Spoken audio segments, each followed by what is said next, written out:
guys, welcome back to the Young and Choosing channel. Welcome back, welcome back, welcome back. It's been a while since I posted here. If you're a first time subscriber, it is so lovely to have you here. Just to remind you of what we do here, this is a faith based channel that talks about God, relationship, school, and everything in between. That's what we mainly talk about. So, welcome to the channel.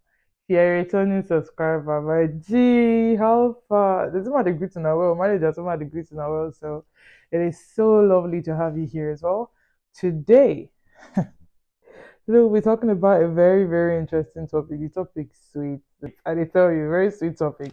We'll be talking about what you can do in a Christian relationship. Because I feel like most times we're being told all the time, don't do this, don't do this, don't do this. You should only be in a relationship if you're not leading to marriage. You cannot have sex. You cannot do this. I know it's a lot. It's a lot. So today I decided to bring you what you can do, things that are considered okay to do in a relationship. And disclaimer, it's obviously advice given to people that are in a relationship leading to marriage, or obviously for people that have age should be in a relationship, not anybody below 18. In short, below 19. Sure, you know the age, right? You know the age. Sure, below 18, you shouldn't be doing anything. Don't whatever you learn here, don't put it into practice. It's not me. I didn't tell you anything, please. You can learn for future purposes, but that's it. So we'll be going straight into the video. But before we go into the video, I would talk about 2 Timothy 21, verse 22. If you see me looking down, I've got a book of wisdom once in a while. I would look down just to collect inspiration, like you already know. So 2 Timothy 2, verse 22, she says, but flee youthful lust and follow after righteousness, faith, love, peace, with them that call on the Lord out of pure heart. I think what this verse is basically trying to tell us is that when you know something is evil, when you know something is not good, flee from it. You should not be found where things that are not of God is found. And when it says flee, it means back of your leg should be touching the back of your head. That kind of phrase. Yeah, run from it as fast as you can, as far as you can be from it. So this is first obviously a disclaimer to let you know that even with the things I'm telling you, I will never tell you to go and do the things that the Bible says you should not do. And if you know you are doing the things that the Bible says you should not do, flee. Flee. Yeah. So first point I have here is hugs. When you're in a relationship, you can give hugs because every other thing we do in life, we give hugs out to people. That's what I'm trying to say. Like you give hugs to your friends, your family members, and things like that. So why do you think you can't give hugs in a relationship? You can't give hugs. You should give hugs. Give side hugs, simple hugs. I said obviously you can hold hands as well. When I say hug, don't hug that kind of hug that you know those hugs. Yeah, those tight hug with it till they feel all your body. They can count the ribs on your body through the hugs. I don't mean that. I don't mean that one. Not that kind of hug. Give simple hugs. You know when you meet someone for the first time, like Igbo people for instance, like they quick give a hug. Those kind of hugs. Just hi hi. You can hold hands. You know, like hold hands now. Don't be shy. And small hold and don't hold it small. Like you see in K drama, you hold small hold and you can hold hands. You can give simple hugs. And here I said you can go on dates. It can be like picnic dates. You know, summer is coming. Summer is coming. See the time the topic even came. Summer is coming. So you can go on little dates. But then I listed quite a few dates that I think you is like you can go for. You can do double dates, obviously, if you have a friend or you guys have a mutual friend that's also in a relationship, you all can go out together. Now also sometimes you can be like a third person, for instance. I think three people can go out for a date, like just a casual date, even if two of them are dating, obviously it's just being mature and being wise about it. You get maybe do some way you can't dress past girlfriend or you can't dress past boyfriend or you will not be more touchy and just be unreasonable, not that kind of thing. But if you guys are mutual friends before relationship started, I think it's okay depending on how mature all of you are and if everyone is fine with it happening as well. And also don't over tell the person. I think the person already knows that he or she is a third way, right? Don't tell me 10 times that I'm a third wheel. Yeah. No, they no you know no they use body, they rub body. I know I'm a third wheel. You don't have to remind me. But yeah, I'm just saying that make sure everything is casual and everyone's happy to be there. I also said that you can go on study dates or game dates or church programs. I also class that as a date. When I mean study date, I mean you can study, go out and that picnic date now it can be for studying the word. and sharing ideas, bouncing off each other, learning each other more, like knowing that person in the sense of how mature they are when they open mouth and talk. Sensible things they come out, that kind of thing. You get to know from that. I also talked about this game date, like you go out for the tour, you go out to arcades and things like that. Things that are casual that everyone can be their self, everyone can show like their real character. Church programs as well, lots of church program hold for youth, da da da. You can go together because two of you are meant to be Christians, but you're not. I don't know what you are doing, but yeah, you can go to church programs together. People like doing singhood, like different programs. Two of you can go together. Programs you can always go together. I'm recording and literally can see my mom calling, but you move. I shall call her later. Next, I said you should also have accountability partner. I know we're talking about what you can do. That also include having accountability partners. Have people that can oversee your relationship. Don't be doing kurukere waka. No, they do kurukere waka because the results don't always good. What I mean by kurukere waka is that all those sneaky. Don't be sneaky about it. At least have a responsible adult that knows about what's going on. That if you're having issue, you can see that you guys are leading yourselves astray. They can call you back. You get somebody that is no someone that is not supporting anybody. You get just a neutral person that can speak into your life, that can help you, encourage you, give you advice and things like that. I also said here that you should always communicate. You have to understand the importance of communicating at every point you get to. Being able to communicate your needs, your own, what you think about certain things is very important. You cannot just be in a relationship and you guys are just playing up and down, and in the end you end up marrying and realize that you don't know each other. That happens a lot. So I think that gap can be filled from communication when you go out and things like that. That's why I say go out on dates, like open spaces that you can see the person relate to other people and you can see how they are. So always communicate. And if you are going to even, like, if you see your partner or someone that you are actually dating, like bringing kind of characters that is red flagging one kind, don't the amber, like in one red, right? I think you also have to talk about that, and you have to always remember to talk to them in love about it. This all also encompasses communication, right? Talk to them in love. Don't be disrespectful. Don't be shouting like they're your younger brother. They are not, or your younger sister, or your older sister. I don't know anyone. Shall be respectful. Be nice. See everything in love, right? I also said here that under communications as well, right? Even when you go out for dates and things like that, I know sometimes you go out for a date, you're like, oh, we've talked in the night, we've talked this morning, or we're going out, and what are we going to talk about? It's a lot to talk about. You can talk about the word of God, you can talk about your future, and your future can mean if you guys are obviously really chasing a relationship that leads to marriage, where do you want to stay? How many kids do you want to have? How patient are you if kids are not coming? What other options do you have if you don't end up having like kids, your biological kids? Do you want to surrogate? Do you want to do IVF? The options is that you want to adopt. There's so much things to talk about. Now you they look at certain things to talk about. They're obviously important things that you can also talk about that are more important than this, obviously, depending on where you are in that relationship. But if you're getting closer to marriage, I feel like these are things that are good to know about, most especially here in the UK where everyone is in different cities. You might have coincidentally met and things just picked up from there. So it's not a question of do I want to move to you or do you want to move to me. I don't believe in the whole the woman must move, the woman must move. I believe that depends on the place that is more suitable for both of us, right? If it's better for if he moves to my place, will he get work faster? If you move to my place, you get work in a month or in 2 months, and I move to your place, I'll get work in a year. I know they come. I know they come. Sha, we will do it from afar. I'm not coming. And me, I won't show up. But yeah, that's what I think. And also, depending on how the Lord is leading you, the Lord wants you to go.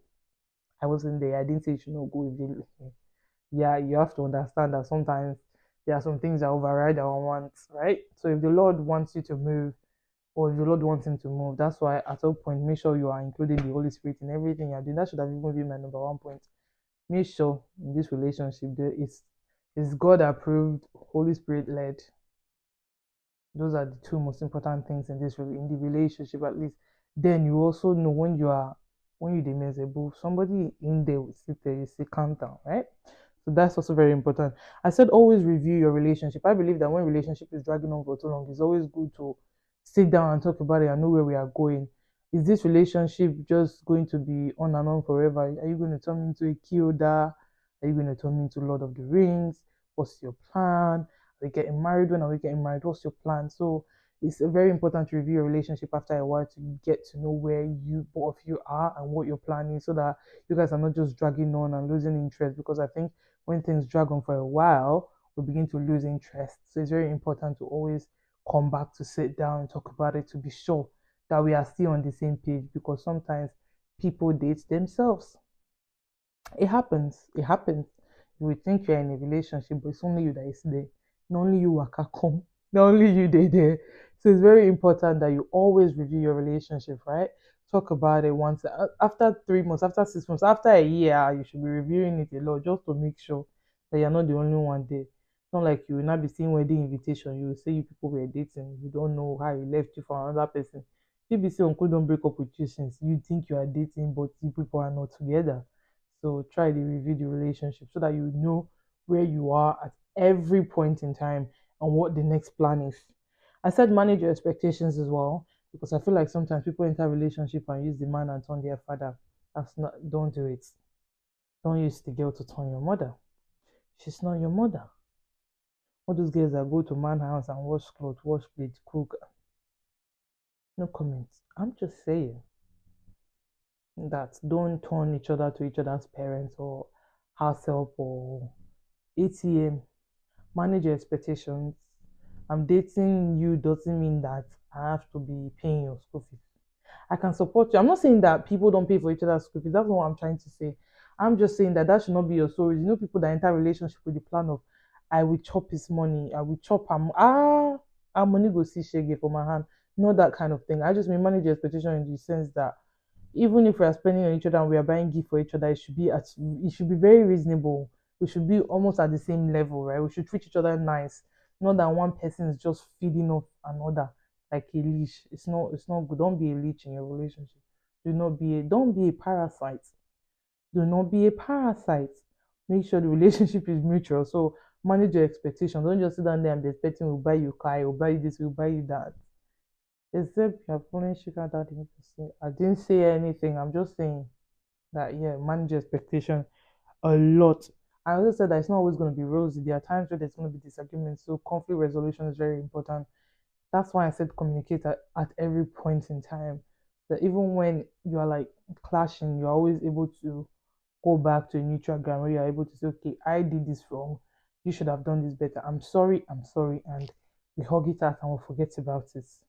So make sure you're managing your expectation at every point. Don't over expect. I'm not saying you should lower your standard. Do not lower your standard. However, you should also be reasonable with the things you're expecting from each other. Make it reasonable. Make it humanly possible at least. I said don't unprioritize important things. Just because you're not in a relationship now doesn't mean you'll not go to church. Doesn't mean you'll not go to school. Doesn't mean you'll not relate with other family members. You know those ones that will just carry phone 247 their person. They talk to man. Nobody they see you again. Try to raise your head from your phone, okay? Because in the end, you are the only one in love. Those ones that are not love blind are the one that's going to see the red flag you are not seeing. So don't unprioritize important things in your life. If you know that you are going to class tomorrow at 9 a.m., don't talk till 4 a.m. in the morning. You will still see him tomorrow. His contact information is still on your phone by tomorrow. So be reasonable with everything you do. Don't start placing dates at 10 a.m. on Sunday that you are meant to be in church. Okay? God is always number one. Don't forget that. So don't prioritize this relationship. Don't use your quiet time to be talking. Things that are important should always remain important. This is also important, but there's level of importance in everyone's life. And your relationship should not be superseding God, family, or your education or work. I don't know what you do, but I'm just saying, depending on your obviously where you are in life, most important is that we save your life when that man is not there. Make sure they are still there, just in case he leaves. I said enjoy the process. I'm not saying all this for you to not be using checklists. Okay, we've gone on a date today, we've prayed together today. I'm not making a checklist for you. I'm just saying that these are things that I think would help your relationship. So enjoy the process, make memories, take cute pictures, because those pictures one day you look back at it and smile. Hopefully it works out for you people, obviously. But yeah, you look back at it and smile. So make sure you enjoy the process. And one thing I would say is that not a relationship ends in marriage. That's why you have to be reasonable when you're in a relationship. Don't be messy. Don't use your hand and spoil it. That tomorrow now you are now praying for God to kill them, because He would not. Just so you know. So make sure that at every point in your relationship you are good to each other. Be nice to each other. It won't cost you anything to be nice. You know there are people that can actually break up from a relationship amicably and nobody is going away insulting each other. Sometimes it's just not the right time. That's just the truth. They sometimes come back together 2 3 years later in the future. That's why it's important to break the relationship. If the relationship is going to end, it should end in a reasonable way. Sometimes they end up marrying each other's sibling. That's why they say don't fool around as well in the relationship. Shall be nice. Be nice to each other in the relationship. You don't know if you end up with their brother or their sister or somebody, their distant cousin, that then you don't have to be seeing every time during Christmas or family celebration. How you want to do yourself? That's why they say be nice, be very respectful at every point, be reasonable with your demands and everything. Don't be insulting their parents, because how you want to go marry a sister or a brother after you don't cause mama? Life go hard you. Life go hard you. So be very reasonable at all points. And like I said before, enjoy the process. Enjoy the process. I literally said it that be your best and let God do the rest. It's say it, you have. So I think that's all from me to you today. I hope this video blesses you and I hope you learn a thing or two from this video. I shall see you next week. But before you go, come, wait. Before you go, don't forget to follow me on TikTok and on Instagram. Follow me everywhere, because you don't know where the next video is going to come from. I also do a series on TikTok called Tea from the Christian Community. That series is where I talk about the reigning gist going on in the Christian community, whatever debate is going on around. I feel like we Christians can input a bit, or Christians has already start butting their heads. So we come to talk about it and I give you guys a few points of mind. So that happens on TikTok. So make sure you are following me on TikTok, because some juicy stuff are there as well. My next video, I can tell you now, that is coming on TikTok next week, because that video is sweet. It's very sweet. So make sure you're following me on TikTok. On Instagram, I'm trying to start including loads of videos on Instagram as well, because Instagram is a bit more of my personal life. You get to see me as a person. So yeah, don't forget to follow those two pages. Don't forget to like this video. Don't forget to share. Don't forget to subscribe. Share. Don't hold it. If you're not in a relationship, somebody else is, okay. So share and bless their life. Share, please. Please. Comment. Comment. Let me know what you think about this video. Let me know what you want to see in my next video. And that is it from me. Thank you very much for watching this video. I will see you next week. Bye.